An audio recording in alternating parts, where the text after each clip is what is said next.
Now they have pledged to carry out the largest deportation, a mass deportation, in American history.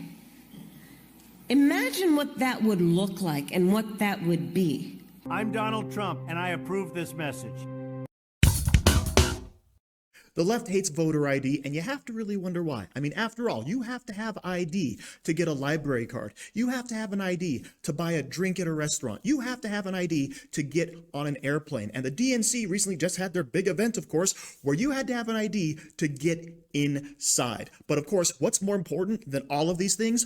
Voting. And they don't want anyone to have to present an ID in order to cast their vote. It's all ridiculous. But of course, we all know the reason why. And that, of course, is the mass voter replacement that the Democrat Party is performing upon this country. Now, what we're going to see today, of course, is a great little segment here where Representative Wesley Hunt is going to point out the fallacies in their reasoning. Check this out. The fundamental question that we must answer today is is America worth preserving? I, of course, think it is. I think this is the greatest country in the world. I love this country. I'm a veteran, served in combat, and I'm a United States congressman. I think this is by far the greatest country in the world.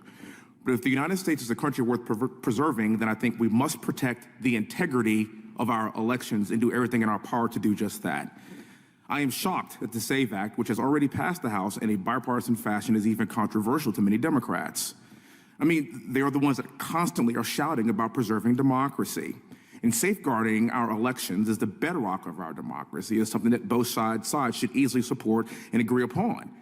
They say that non-citizens voting in an election is not a real issue, or if some non-citizens are registered to vote, it's not a significant amount to make a difference. Well, in my home state of Texas, we just removed thousands of non-citizens from voter rolls. And in some of these recently hotly contested elections, that amount could even be enough to swing an entire election, especially this year. Undermining the integrity of elections is not an oversight, it's a threat to democracy. And for all of those, this is about democracy. For all of us, this should be about democracy. I think it's time that we, as a body, acknowledge that threat. Do you remember during the George Floyd riots when the left wanted to reimagine policing? Now, the left wants to reimagine voting so that everyone, regardless of their citizenship, can choose our next president. That's not the American way. The left wants to reimagine everything that makes America special. They even want to reimagine our Constitution. One example is a recent New York Times article, and the title speaks to itself. The Constitution is sacred. It is also dangerous. One of the biggest threats to American politics might be the country's founding documents, said the author. Now, I'm sitting here right now, and I got to tell y'all, I'm Black, and I'm a veteran. I have 6 forms of government ID. 6. I've been Black for my whole life. I've been a veteran since 2000 when I was at West Point. The insinuation that Black and brown people cannot get an ID to vote like every other citizen, regardless of your race, religion, color, or creed, is insulting. I actually refer to this as the soft bigotry of low expectations. We, as all Americans, should want free and fair elections. We aren't making it more difficult for people to get an ID to vote. I have an 18-month-old little boy. Do you know the first thing that he got when he was born that I had to sign for? A birth certificate. So the idea of this costing thousands of dollars and it's all of a sudden onerous and burdensome on Hispanic people and Black people like me is absurd. I have a very large family. My mom has 8 brothers and sisters.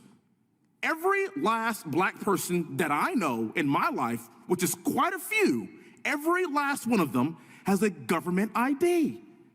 It would be insulting to talk to my family and say to them, you know what, sorry, y'all, you're Black and it's just, so hard for you to get an ID like all the white people. That's absurd. And we as a country have got to reject this farce. I speak so strongly against this because I view myself as an American first. I am a veteran. I am a husband. I am a congressman. I'm someone that served this country. I'm an educated Black man. And somewhere down the line, I am Black and I am proud, and I understand that. But what I never want to do is marginalize a single group in this country by saying that you weren't good enough to get an ID. There is a reason why the border is wide open. There is a reason why Kamala Harris and Joe Biden are flying in a ton of illegal immigrants to certain key cities in certain key states across this country. And that, of course, is to get the votes they need to constantly and permanently win elections. And when we hear the Democrats talk about, oh, there's actually no evidence of voter fraud, everything is fine, I have to say, well, look over what just happened in Arizona. Nearly 100,000 illegal voters were registered in their election. Now, of course, we caught this one in time, but how many have we not caught? And as Representative Wesley actually says there, yeah, in Texas, they just removed thousands from their voter rolls. And just a few thousand can make a big difference in local elections specifically, but also multiply that by several cities in several states, and that can swing the national election. But of course, they don't want you to know that. But also, the Democrats have some of the worst ideas possible because they're not even willing to get rid of criminal illegals. As we just saw over here, we had a bill to deport migrants who were convicted of sex crimes, and the Democrats, 158 of them voted no. We don't want to do that, right? When Representative Hunt there mentioned reimagining policing, yeah, this is definitely reimagining voters, okay? This is what the left is for. No matter what the cost, no matter what the reason, they want to allow the illegals into this country. And of course, also mentioned there was the SAVE Act. And the SAVE Act was supposed to basically safeguard our elections. Now, I've heard some good things and some bad things about it, how basically the anchor babies would be allowed to vote after all the illegal parents came in. But this is a good start, right? We have to get something to save this election in 2024. And if we don't, I think it's going to be stolen right out from underneath our noses. But someone else who also notices all the craziness when it comes to this voter ID fiasco the Democrats keep trying to bring up is Joe Rogan. Check this out. In these. Exactly correct. This is all happening for a reason. And if we don't stop it now, the American future is lost. So thank you for watching. Don't forget to like, share, comment, subscribe, and stay safe out there, people, because they're coming after you.